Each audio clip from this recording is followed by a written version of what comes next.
E aí, pessoal, tudo bem? Meu nome é Guilherme Moreira Pizeta, sou professor de cardiologia e a gente vai dar início ao nosso curso de eletro 2024, tá bom? Da Medcoff. Eu sou cardiologista, sou formado pela Hospitais Clínicas da Faculdade de Medicina da USP, né, pelo Instituto do Coração, e estou aqui para te ajudar a passar esse ano na sua residência, gente. Vamos lá, então?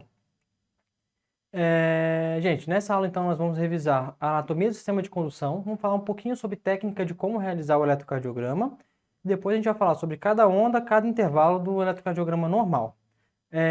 E no final a gente vai fazer uma revisão, fazendo um processo de sequência de análise, que é uma regrinha, um passo a passo, para a gente não esquecer de nenhum ponto na hora de avaliar um eletro e assim não deixar passar nenhum diagnóstico. Gente, vamos lá, anatomia do sistema de condução. Aqui a gente tem o nosso sistema de nosso coração e aqui uma representação gráfica do nosso sistema de condução. A gente sabe que o estímulo ele começa no nó sinusal ou nó sinoatrial, ele passa pelos feixes internodais até o nó atrioventricular, tem um feixe que manda o estímulo para o átrio esquerdo via transeptal. Do nó atrioventricular ele vai para o feixe de His, ramo direito, aqui embaixo, ramo esquerdo. Ramo esquerdo ainda se divide em duas subdivisões maiores, que são os fascículos, e termina nas fibras Purkinje em contato com o músculo do miocárdio. E isso, por fim, despolariza o músculo cardíaco. Tá? Então essa imagem tem que ter na cabeça para poder dar o diagnóstico topográfico das lesões. Vai ter alteração que vai estar no nó sinoatrial, alteração no nó atrioventricular, alteração que vai estar no feixe de His ou influenciano, tá bom? E por aí vai. Vamos lá, a gente vai falar um pouquinho sobre técnica, então. Gente, posicionamento de eletrodo, tá bom? A gente sabe que a gente tem derivações bipolares e derivações unipolares, tá bom? Os eletrodos bipolares, a gente vai usar os membros como ponto de referência. Então, a gente vai ter o membro superior direito, que geralmente vai o eletrodo vermelho, o membro superior esquerdo, que vai o eletrodo amarelo, o membro inferior direito, que vai o eletrodo preto, membro inferior esquerdo, o eletrodo verde. Então, do lado direito do corpo vai o Flamengo, né? A gente sempre fala dessa regrinha, vermelho e preto. Do lado esquerdo do peito vai o Brasil, verde, verde e amarelo. Lembrando que a gente pisa no quê, gente? Pisa na grama, pisa no asfalto. Então, o que é preto e o que é verde está lá embaixo no chão, tá bom? Isso aqui, às vezes, é importante uma prova prática. O seu examinador pode pedir para monitorizar um paciente. É bom lembrar da padronização universal do eletrocardiograma. Às vezes, ele não vem com as cores padrões. Ele vem com a indicação do membro, ó, braço direito, braço esquerdo ou perna esquerda, tá bom? E aqui a gente tem os eletrodos precordiais, gente, os eletrodos unipolares, tá? Das derivações precordiais. Nós temos o V1, que fica no quarto espaço intercostal, no paraesternal direito, o V2 no quarto espaço intercostal paraesternal esquerdo. Vamos pular o V3. V4 no quinto espaço intercostal na linha hemiclavicular, volta para o V3. V3 fica entre V2 e V4, tá bom? Meio do caminho, não tem posição fixa. Nós temos V5 no quinto espaço intercostal na linha axilar anterior e o V6 já é na linha axilar média, tá bom? Lá no meio das costas. Nós temos algumas derivações especiais, a gente vai comentar mais para frente quando a gente falar de infarto, que é o V7, V8, V3R e V4R. Então, numa representação gráfica, gente, é assim que fica os nossos eletrodos. Um no braço direito, outro na perna esquerda, um no braço esquerdo, outro na perna esquerda, tá bom? E aqui, nas derivações no plano precordial, né, no plano frontal, a gente vai ter V1 a V6, tá bom? Então, essa imagem tem que ficar gravada. Gente, o papel de eletro, ele é um papel que ele é padronizado. Cada um quadradinho tem 1 milímetro de duração, tá bom? E de altura, né? Por isso é um quadrado. E na velocidade padrão, que é de 25 milímetros por segundo, cada quadradinho vai valer 0,04 segundos, tá bom? Ou 40 milissegundos. Já a altura, quadradinho, vai valer 0,1 milivolt, tá certo? No papel, ele é marcado com quadrados grossos, de 5 por 5, tá? Para ajudar na interpretação, para facilitar a interpretação, fica mais rápido. Vamos lá, gente. Então vamos falar das derivações. A gente tem as derivações bipolares, que tem dois polos, tá bom? D1, D2, D3. Nós temos também as derivações unipolares, que são... O que são as derivações unipolares?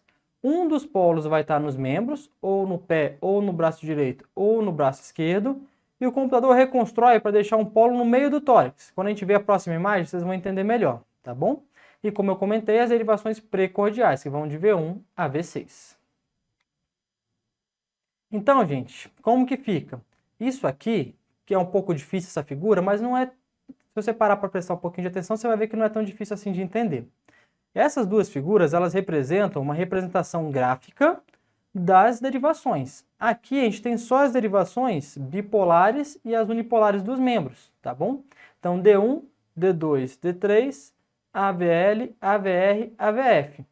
A gente reconstrói num plano bidimensional aquelas derivações para a gente entender aonde que os vetores de força do coração eles vão se imprimir. E assim a gente consegue entender melhor se ele vai ser positivo ou negativo. Quando a gente for falar do eixo do QRS, eu vou explicar isso para vocês, fica um pouquinho mais fácil, tá bom? Vamos falar um pouquinho de uma questão então, gente? Vamos lá. O posicionamento correto do eletrodo para a derivação torácica V4 é no... E aí, gente? Quinto espaço intercostal na linha M clavicular esquerda. Ué, gente, é difícil, mas acontece. Às vezes cai questão básica de técnica de eletrocardiograma, tá bom? Às vezes, e aí por isso a gente tem que gravar. Certo? Até aqui tudo bem? Vamos falar um pouquinho agora, gente, sobre as ondas de despolarização. Ainda não vamos falar muito dos vetores, vamos falar um pouquinho sobre a fisiologia, de como que é e para onde que vai a despolarização, tanto do músculo ventricular quanto do músculo atrial. Então, gente, aqui a gente tem os nossos dois átrios isolados. A gente tem o nó sinusal vai gerar o estímulo vai passar pelo músculo e isso despolariza o músculo. Despolarizando o músculo, a gente vai fazer uma onda de energia e isso se transforma num vetor, né? Quer dizer, essa onda sai de um lugar e termina em algum lugar. A gente tem uma onda que representa o átrio esquerdo, que é essa que vai aqui para a esquerda, tá bom? E a do átrio direito, que como o átrio direito está um pouquinho mais anteriorizado no tórax, ela vai para a direita e um pouquinho para baixo, tá bom? E o vetor resultante, que é a soma da energia desses dois componentes, ele tem essa orientação aqui, para a esquerda e para baixo, tá bom? Já a despolarização ventricular é um pouquinho mais complexa, porque ela tem basicamente três partes. A gente tem a parte do septo, tanto do lado do septo do lado esquerdo quanto o septo do lado direito, tá bom? A gente tem a parte da parede livre dos dois ventrículos, sendo que a parede livre do ventrículo esquerdo, como tem muito mais músculo, ela é maior do que a parede livre do ventrículo direito, e por isso ela tem uma representatividade maior nesse componente da despolarização. E por fim, a gente tem esse componente da porção póstero-basal dos dois ventrículos, tá bom? Então esse vetor ele começa saindo primeiro para a direita, por quê? Ele sai do subendocárdio em direção ao epicárdio. Então ele sai da parte do subendocárdio do ventrículo esquerdo, que é maior, e essa direção predomina nesse sentido para a direita. Depois ele vai despolarizar a parede livre, mesma coisa, então vai vir daqui para cá, então do subendo para o subepi, pegando a maior parte da parede livre. E por fim a parede póstero-basal, que é esse finalzinho aqui, que é esse sentido para cima, assim, mais superior e posterior, tá bom? Vamos lá? Ondas e intervalos. Então, gente, de fisiologia foi isso. A gente não vai ficar falando muito de potencial de ação, de canal iônico de membrana, isso é uma aula mais específica de fisiologia. Nosso objetivo aqui é entender o eletrocardiograma. Então, a gente precisa saber, basicamente, os vetores, de onde que eles saem, para onde eles vêm, que eles vão gerar as ondas. E aqui, numa representação bastante simplificada, nós temos as ondas. A gente tem a onda P, que representa a despolarização atrial. Nós temos o complexo QRS, que representa a despolarização ventricular. E nós temos a onda T, que representa a repolarização ventricular. Alguns pacientes podem ter onda U, gente. Onda U não é obrigatório ter, pode ser normal, na maioria dos casos, mas pode estar associado a algumas alterações. A gente vai falar lá para frente do nosso curso, na parte de distúrbios hidroeletrolíticos, tá bom? E a gente tem alguns intervalos, gente. A gente tem o intervalo PR, que é do início da onda P até o início do QRS, que é importante. Nós temos o intervalo QT, tá bom? Que é do início do QRS até o final da onda T. E a gente tem alguns segmentos. Tem o segmento PR e o segmento ST. O segmento ST é o famoso do infarto, né? Esse intervalo que era para ser uma linha isoelétrica entre o complexo QRS e a onda T. O intervalo PR a gente usa menos, mas tem alguma importância nas pericardites, a gente vai falar mais para frente também. Mas essa linha isoelétrica é entre o final da onda P e o início do QRS. Agora vamos falar um pouquinho, gente, sobre como isso fica no nosso eletrocardiograma. Então a gente já falou, a onda P representa a despolarização atrial, e como que ela é normalmente? Normalmente ela é positiva em D1, D2, AVF, V2 a V6. E como eu falei, Ela tem um pedaço que representa o ato direito, um pedaço que representa o ato esquerdo e elas se somam. Então, no QRS normal, olha só, a gente tem aqui uma onda P positiva em D2, tá bom? Vê que bonitinha. E aqui, gente, tem coisas que isso aqui é importante, porque isso aqui ajuda a dar diagnóstico. A gente precisa sempre saber, na maioria das ondas, duração, amplitude e vetor, tá bom? É isso que define se é normal, se é alterado e qual alteração que vai ter. A onda P normal, ela tem que durar até 3 milímetros de comprimento. Então, 3 quadradinhos de comprimento até 120 milissegundos, tá bom? A altura, a amplitude dela, até 2 quadradinhos e meio, tá bom? Que dá 0,25 milivolts. E o vetor foi aquele vetor, a gente vai falar lá no cálculo do eixo, mas é aquele vetor direcionado para a esquerda e para baixo. É aquele vetor que está no quadrante inferior esquerdo, entre 0 e 90, tá? Vamos lá, gente. Então, aqui no nosso elétron normal, só para vocês visualizarem a onda P em todas as derivações. Positivo em D2, positivo em D1, positivo em AVF, que é isso aqui. V1, ela pode, geralmente ela tem um componente positivo e um negativo, que corresponde ao ato direito e o ato esquerdo. A partir de V2, ela é positiva até V6. Então, isso é uma onda P normal. Certo? Vamos lá? Complexo QRS, gente. Primeiro, a gente vai falar que o complexo QRS representa essa despolarização ventricular. E essas letras, gente, isso aqui é convenção, tá? Quem inventou o eletrocardiograma lá em Einthoven e seus caros colegas cardiologistas, eles definiram que a primeira onda negativa do complexo vai se chamar Q. Guilherme, se o complexo QRS não começa com Q, começa com uma onda positiva, então não é Q, vai ser R, que vai ser a primeira positiva.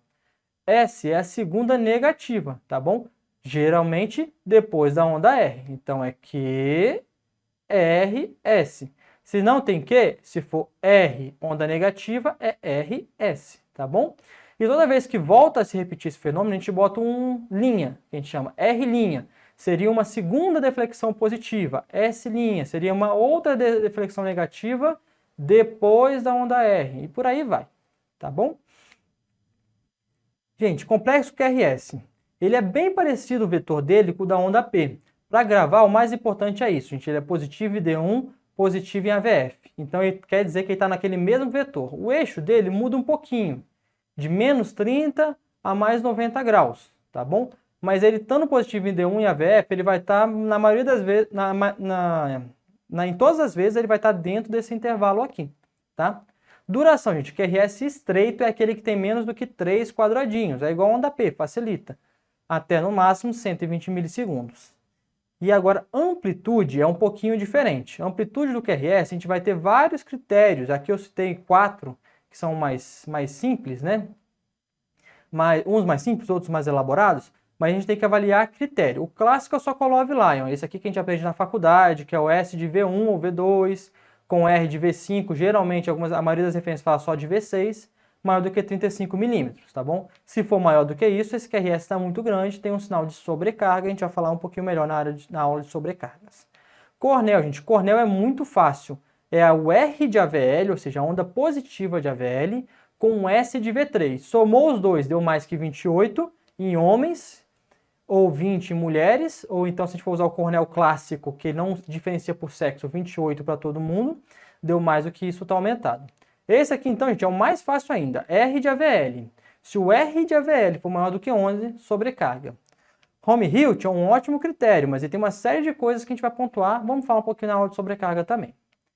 E, gente, o QRS não pode ser nem muito grande, nem muito pequeno. Algumas condições que atrapalham a visualização do estímulo elétrico, por exemplo, um tórax com maior tecido adiposo, um paciente que é pneumopata, tem um DPLC, tem muito pulmão entre a parede torácica e o coração, um paciente que tem líquido em volta do coração, que tem um derrame pericárdico. Esses pacientes, às vezes o QRS vai ficar diminuído porque vai ter alguma coisa atrapalhando a visualização do músculo, tá bom? Como que a gente define isso? Se V1 ou V6, cada um dos QRS tiver menos que 5 milímetros. Ou, se você somar D1, D2, D3, isso tudo der menos que 15. Qualquer um dos dois que fechar, a gente vai ter o diagnóstico de baixa voltagem. Então, gente, aqui nosso QRS normal. Olha só. Positivo em D1, positivo em AVF. Já matamos, tá bom? Se a gente for ver, ó, 5, 7 aqui de V2 de V3, ó, o S de V3 deu uns 7 milímetros, o R de AVL está pequenininho, deu 4, deu menos que 28, não tem sobrecarga. Então é isso que a gente tem que ver. Você vê que o QRS ele é maior do que 5 de V1 a V6. E se somar 1 com 2 e com D3, vai dar mais do que 15. Então, QRS normal. Bom, pessoal, vamos lá? Então, aqui vamos falar agora da onda T, certo? A onda T, ela representa o quê? A repolarização ventricular. Ela tem uma morfologia que é importante. A onda T ela tem que subir devagar e descer rápido. Subir devagar e descer rápido. Isso é uma onda T normal. Geralmente, para gravar, ela fica positiva nas mesmas derivações que o QRS é positivo, tá bom? E a gente tem algumas variações que às vezes pode ser pegadinha. A mais clássica é o AT juvenil. Paciente que é jovem, até 14 anos, a T pode ser negativa de V1 a V4, tá bom? Passou dos 14 anos, já só pode ser negativa em V1, tá? Daí para frente já começa a ser alguma alteração sugestiva de alguma doença.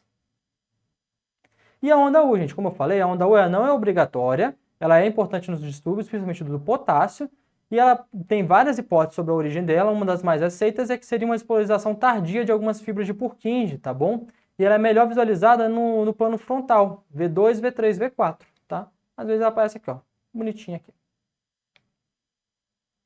Vamos lá? Então aqui a gente tem a nossa onda T, ó, positivo em D1, positivo em AVF, pode ser negativo em V1, o resto geralmente é positivo, tá? Se for um paciente adulto. E aqui mais uma questão, pessoal, vamos lá. Paciente de 72 anos, hipertenso, ex-tabagista de 40 maços ano. Cessou há 3 anos.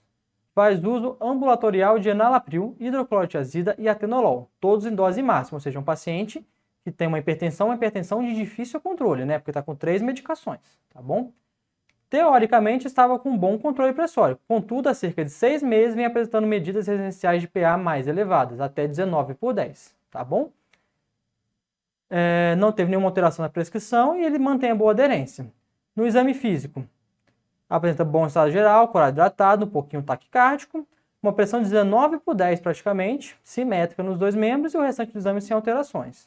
Os exames, função renal normal, eletrólitos normais. Ele vai mostrar o seguinte eletrocardiograma que eu vou mostrar e dar essas opções. Destrocardia, troca de eletrodos, taquicardia sinusal e sobrecarga de ventrículo esquerdo, ritmo sinusal com ondas T cerebrais ou área inativa lateral. Gente, olha o nosso eletro. Aqui a gente vai exercitar um pouquinho o raciocínio, então. Olha, é um ritmo regular, parece um ritmo taquicárdico. Se você contar a frequência aqui, você vai ver que a frequência está mais do que 100, tá bom? A gente vai falar mais para frente, daqui a alguns slides, mas se você tem um intervalo entre 2 R's que seja menor do que 15 milímetros, isso é uma frequência maior do que 100, tá bom? 100, 15 milímetros dá 100 de frequência, tá? E olha que estranho, vamos avaliar. P, tem P aqui em D1, tem P em AVF, ok, a duração parece normal, o eixo parece normal. Olha o QRS, gente, o QRS é positivo em D1, que é o normal, mas olha AVF, é negativo, então o QRS está desviado. Para onde a gente vai falar? Tá bom? Olha o tamanho do QRS, gente. Lembra que eu te falei que o corneal é o mais fácil? 5, 10, 15, 20, 25, 30, 35, 40... Ih, perdi a conta. Deu muito mais do que 30. Então, isso aqui, como eu falei, é um QRS grande. QRS muito grande sugere sobrecarga, tá bom? Olha a onda T. Invertida aqui, positiva aqui, meio achatada, né? Uma onda T meio estranha. E aqui na parede anterior... positivo, positivo, mas aqui vem uma alteração estranha, ela está invertida, ela ainda está assimétrica, ou seja, você vê que ela desce devagar e sobe rápido, mas ela está invertida.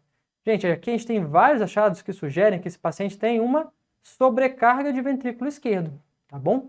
Não é destrocardia porque o coração ele não está rodado para a direita, ele está rodado para a esquerda. A gente vai falar na aula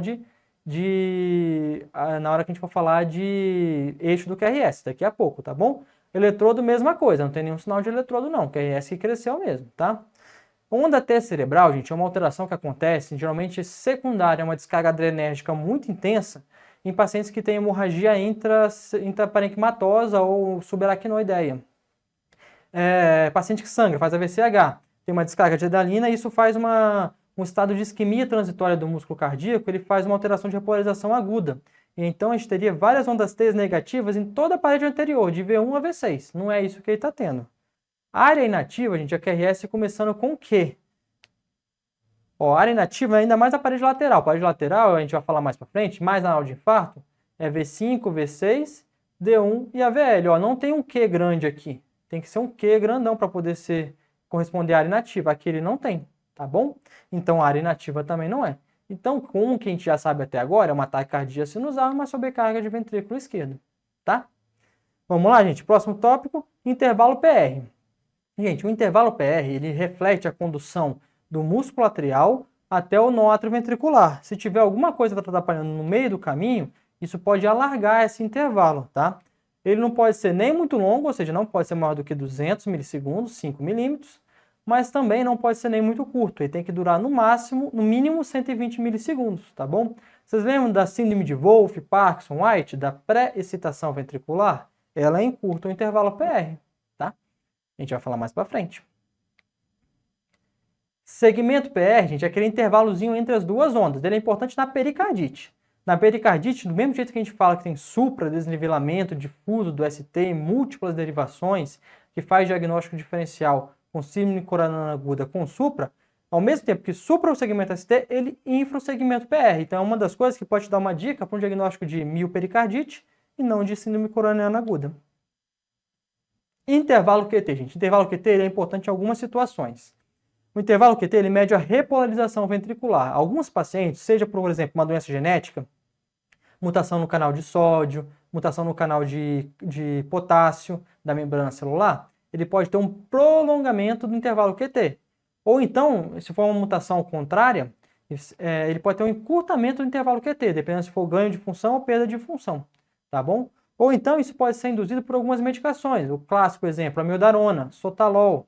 Então a gente tem uma faixa de normalidade e que a gente tem que ficar de olho em alguns pacientes, tanto para diagnóstico dessas arritmias genéticas, quanto para a monitorização de terapêutica de algumas medicações. O normal ele dura no mínimo 340 milissegundos e no máximo 450 em homens e 470 mulheres, tá bom? Então de 8,5 a 10, 11 quadradinhos é o intervalo QT normal. E a gente tem fórmula, né? QT medido pela raiz quadrada do intervalo RR dá o QT calculado. Tá bom, gente? Vamos lá? Segmento ST, final do QRS, ponto J em especial. Gente, ponto J é aquele ponto de transição para a linha isoelétrica para o QRS, até o início da onda T. Não é importante a duração, é importante se ele está nivelado, se ele está suprado ou se ele está infrado. Bom, por fim, gente, vamos falar uma coisa que é um conceito muito importante. O que é um ritmo sinusal? É um ritmo regular, uma onda P que ela é positiva em D1 e AVF principalmente, V2 a V6, tá? Todo QRS tem que ter uma onda P antes e não pode ter ondas P bloqueadas. O ritmo é um sinusal, deixa de ser um ritmo sinusal normal. A frequência normal é de 50 a 100, tá bom? E aqui a gente tem uma variação da normalidade. A gente tem esse mesmo ritmo, P positivo em D1, positivo em AVF, frequência de 50 a 100, só que você tem uma variação da frequência respiratória, principalmente com a respiração. É comum em criança, indivíduo muito vagotônico, que às vezes o QRS ele estreita, o intervalo entre os QRS estreita e alarga. Estreita e alarga varia muito com a respiração, isso é normal, gente. Então aqui a gente tem um eletro em um paciente que tem uma onda P positiva e D1, positivo em AVF. A gente olha rapidamente, não tem nenhuma P bloqueada, tá bom? Tem um QRS para cada onda P.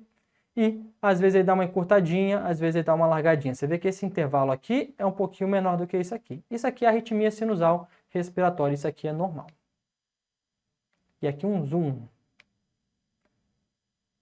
Bom, gente, para finalizar, vamos falar sobre a sequência de análise. Essa sequência ela é muito importante. Quanto mais você treina, mais rápido isso fica.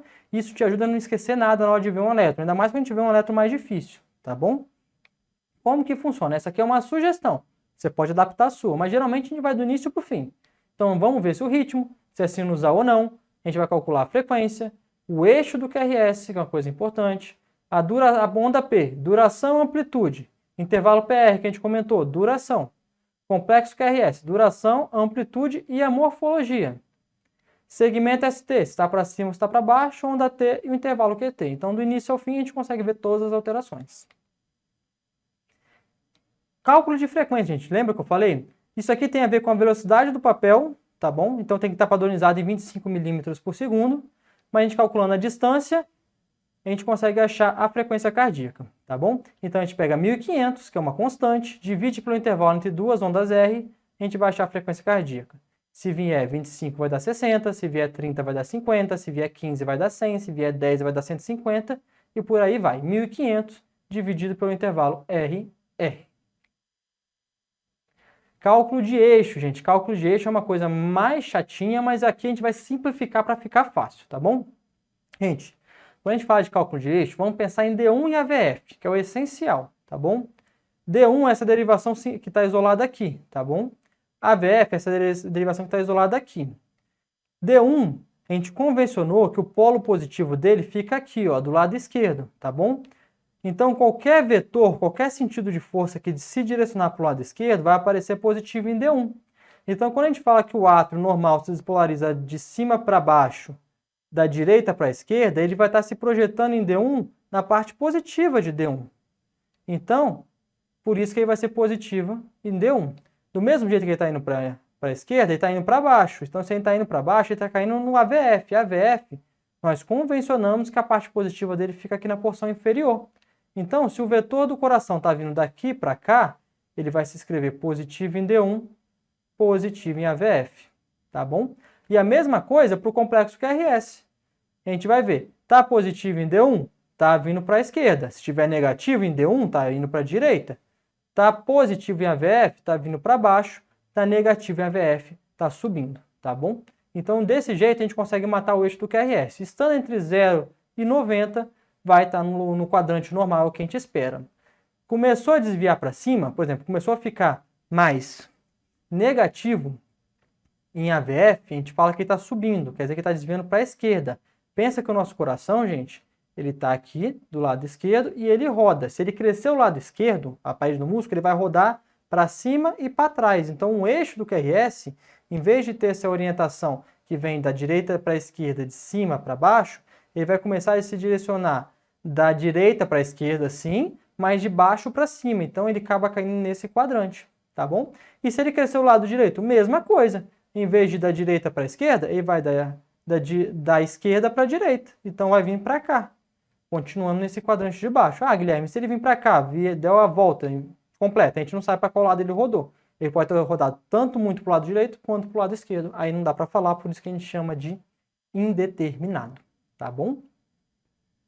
Vamos lá, gente. Mais um casinho, questão meio complexa, meio grande, mas a gente vai resolver bem rapidinho. Vamos lá.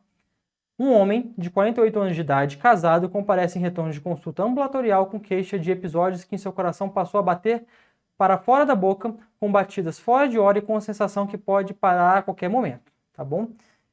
Então, você começa a pensar, esse paciente tem uma queixa de palpitação. Já procurou o serviço de urgência e emergência, porém, ao chegar para um socorro de cardiologia, a crise já passou e os médicos não acham nada de alterado nos exames complementares, certo? Então, chega no PS e não tem nada. Refere que quando faz atividade física, o coração começa a bater mais rápido, que é o esperado. Quando a gente acelera o coração, ele tende a acelerar junto. Mas pode ser uma arritmia no esforço? Não sabemos. Nesse processo, por vezes, ele falta ar, ele sente um medo muito grande de que possa infartar cedo como seu pai. Aqui, gente, o examinador ele nunca vai colocar uma informação à toa. Paciente que sente medo, ele está querendo te direcionar um pouco o diagnóstico, tá bom? Ele fala que o pai faleceu aos 52 anos de idade, é uma idade um pouco mais jovem para ter síndrome coronariana aguda mesmo, tá bom? Mas se a gente for muito purista, a gente vai considerar morte precoce abaixo dos 50 anos. Se algumas referências falam 55, mas a maioria 50 anos. Então ele está ali no limite, tá bom? Está dormindo mal, fica pensando no que fazer se tiver novas crises e como pode chegar rápido no hospital para poder descobrir o que é. Mais uma dica que ele está te dando no diagnóstico, gente. O paciente está preocupado, está pensando muito no problema.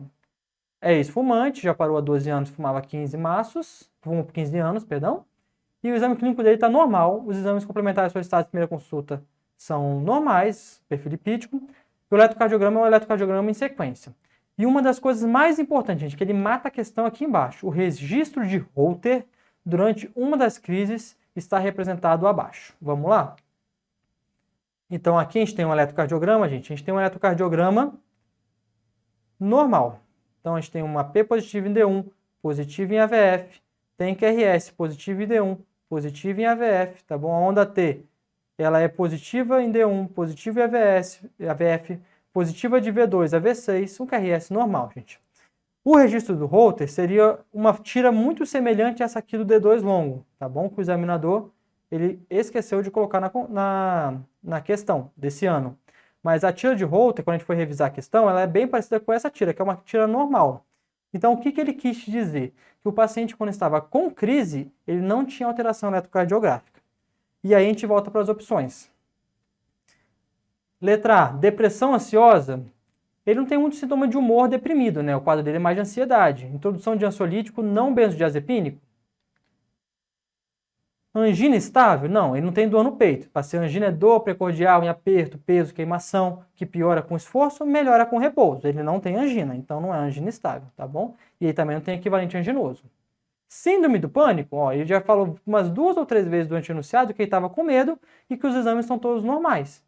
Antidepressivo serotoninérgico é uma boa opção. Taquicardia por entrada nodal e ablação cardíaca como conduta? Não, gente, porque o eletro de crise é normal, então não tem como estar alterado. Então a nossa resposta dessa questão vai ser um quadro de ansiedade, transtorno de ansiedade, um espectro dele, aqui no caso é síndrome do pânico. Tratamento é tratar com antidepressivo, inibidor da recaptação de serotonina, tá bom? Gente, muito obrigado. Essa é a primeira aula, é um tema um pouquinho mais teórico, um pouquinho mais complicado, mas as próximas aulas são mais clínicas, mais práticas, a gente vai conseguir evoluir bastante também, tá bom? Tchau, tchau.